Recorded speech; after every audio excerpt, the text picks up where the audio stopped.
Hey everyone, I just finished up from the library and I was reading this book. It's called Barron's ACT 36, and a 36 is obviously the highest score you can achieve on the ACT. It's a 100%.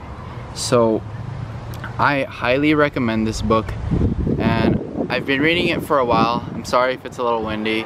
I'm waiting to get picked up right now, but I'm gonna tell you some of the main things. Hold on. I'm gonna tell you some of the main things that you need to know in order to do well on the ACT. Now, obviously there's the main information and the different skills that you need to know, but these are also the different techniques that you can implicate while you're taking the test.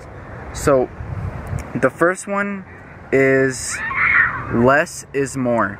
And what I mean by that is when you're answering a question about punctuation, sentence structure, style, or grammar, less is usually more. So sometimes in the answer choices that they give you for the multiple choice, they would have some answers that have up to 4 commas in them, 3 commas in them, and that's just redundant. It's very important to be knowledgeable as well when you're using these techniques. Sometimes there's a list, and a list will actually need to use more than 3 commas. It's all about just knowing it, because think about it. You have 4 choices, and one of those choices is the answer.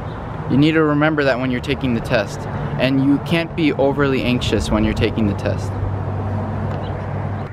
So look for the answer that sounds the most simplest and the one that's the most meaningful. Now the next one is order. This one may seem pretty obvious to you. It's to do the questions that are easiest to you first and then do the harder ones later. And a lot of people actually, they trip over this one because they think that the harder questions will actually a lot more points to their score. That's not true though. On the ACT, all of the questions are worth the same exact amount of points, so it's best to do the ones that are easiest for you. Number 3 is pacing yourself. This is very important. The ACT gives you a very limited amount of time, but you need to remember that a lot of that time is, let's say for the English section, it would be about 36 seconds a question. And 36 seconds is too much time for most of the questions, and for some of the questions it's too little amount of time. So you need to be able to level out that time. It's not like where you'd use an equal amount of time for each question. All of the different questions are going to range with how much time they're going to consume. Now, number 4 is your intuition.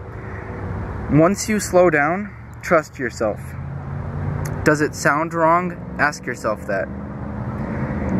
If it looks wrong, then it probably is wrong. Now, your intuition should refer to your knowledge of formal English. It shouldn't be of your informal English. So that brings me to my 5th technique for taking the ACT test. It is clarity and logic. You need to be logical when you are taking this test.